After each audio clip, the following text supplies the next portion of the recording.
নমস্কাৰ, মই ডক্টৰ পিংকু বৰা। আজি এটা জেনেৰেল টপিকৰ ওপৰত আলোচনা কৰিম। সেইটো হৈছে ৰেবিজ হোৱা গৰু বা ম'হৰ গাখীৰ খালে আমাৰ ৰেবিজ হ'ব পাৰে নেকি, বা আমি গম নোপোৱাকৈ যদি তেনে গৰুৰ গাখীৰ খালোঁ, তাৰপিছত আমি গম পালোঁ যে ৰেবিজ হৈ মৰিলে, তাৰপিছত আমি কি ব্যৱস্থা হাতত ল'ব লাগে, তাৰ ওপৰত আলোচনা কৰিম। আশা ৰাখিছোঁ ভিডিঅ'টো আপোনালোকে শেষলৈকে চাব। ৰেবিজ হৈছে এটা অতি মাৰাত্মক ৰোগ, এইটো আপোনালোক সকলোৱে জানে। আমাৰ গোটেই পৃথিৱীত প্ৰত্যেক বছৰে নিয়াৰ এবাউট 59,000 মানুহৰ ৰেবিজ হৈ মৃত্যুমুখত পৰে। আমাৰ ইণ্ডিয়াত 18,000 to 20,000 মানুহৰ মৃত্যু হয় ৰেবিজ হৈ, আৰু ইয়াৰ 98% কাৰণ হয় ৰাস্তাৰ কুকুৰে কামোৰা, আৰু 2% ইনফেকশ্যন আহে বেলেগ চ'ৰ্চৰ পৰা। এতিয়া এই যদি ৰেবিজ হোৱা কুকুৰে যদি গৰু এজনীক কামোৰে, তেতিয়া কি হ'ব পাৰে? এই যিটো কুকুৰে কামুৰিছে তাৰ পৰা যিটো ৰেবিজ ভাইৰাছটো গৰুজনীৰ দেহত প্ৰৱেশ কৰিব, আৰু তাৰপিছত গৰুজনীও ৰেবিজ হৈ মৃত্যুমুখত পৰিব। এতিয়া কথা হ'ল, যদি তেনেকুৱা ৰেবিজ হোৱা গৰুৰ আমি গাখীৰ খাওঁ, আমাৰ সেই ভাইৰাছটো আমাৰ দেহত আহিব পাৰে নেকি, বা সেই ভাইৰাছটো গাখীৰত চিক্ৰেশ্যন হয় নেকি? থিয়ৰিটিকেলি ভাইৰাছটো গাখীৰত চিক্ৰেশ্যন হ'ব পাৰে, ভাইৰাছটো গাখীৰত চিক্ৰেট হ'ব পাৰে, কিন্তু আজিলৈকে যিমানবোৰ ষ্টাডি হৈছে তাৰ কোনো এটা ষ্টাডিত এই ভাইৰাছটো গৰুৰ গাখীৰত কিন্তু ডিটেকশ্যন হোৱা নাই।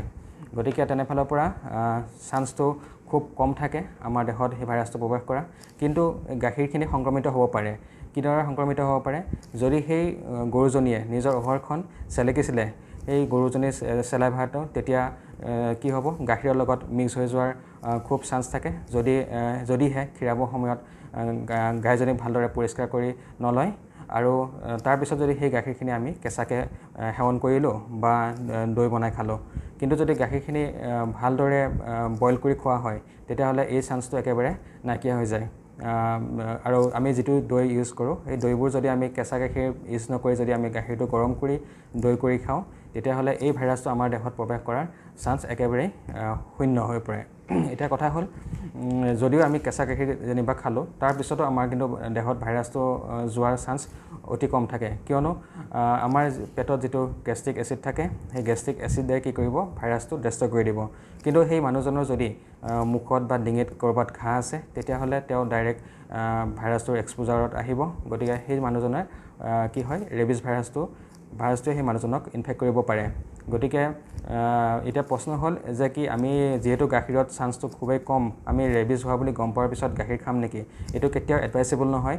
কোনো গৰু বা ম'হৰে ৰেবিজ হোৱা বুলি গম পোৱাৰ পিছত আমি তাৰ গাখীৰ সেৱন কৰিব নালাগে, বা তাৰ আমি মাংস ভক্ষণ কৰিব নালাগে। গতিকে এইটো সদায় মনত ৰাখিব লাগিব। আৰু দ্বিতীয়তে, আমাৰ যিবোৰ আমি গাখীৰ ব্যৱহাৰ কৰোঁ, সেই গাখীৰবোৰ যাতে আমি কেঁচাকৈ ব্যৱহাৰ নকৰি আমি উতলাই ব্যৱহাৰ কৰোঁ, কাৰণ উতলালে অকল ৰেবিজেই নহয়, বেলেগ বেলেগ ভাইৰাছ বা বেক্টেৰিয়া সকলো ধ্বংস হৈ যায়। গতিকে এইখিনি সাৱধানতা অৱলম্বন কৰিলে আমি এনেকুৱা কিছুমান মাৰাত্মক ভাইৰাছ বা বেক্টেৰিয়াৰ পৰা আমি পৰিত্ৰাণ পাব পাৰোঁ, আৰু আমি সহজতে এনেকুৱা কিছুমান মানে নিবিচৰা সমস্যাৰ সন্মুখীন হ'বলগীয়া নহয়। আৰু আমি যিহেতু এজন মেডিকেল অফিচাৰ হিচাপে পেৰিফেৰীত প্ৰায় এনেকুৱা কেছ পাই থাকোঁ। বহুত মানুহ এনেকুৱা সকাম খাই কেনে গম পাই পিছত যে সেইটো গৰু বা ম'হৰ ৰেবিজ হৈ মৰিছিলে, তাৰপিছত তেওঁলোকে ভেকচিন ল'বলৈ আহে। এতিয়া কথা হ'ল, ভেকচিন ল'ব নাই, নিশ্চয় ভেকচিন ল'ব লাগিব। পোষ্ট এক্সপ'জাৰ প্ৰফাইলেক্সিছ যিটো আমাৰ থাকে ৰেবিজৰ, সেইটো তেওঁলোকক দিয়া হয়।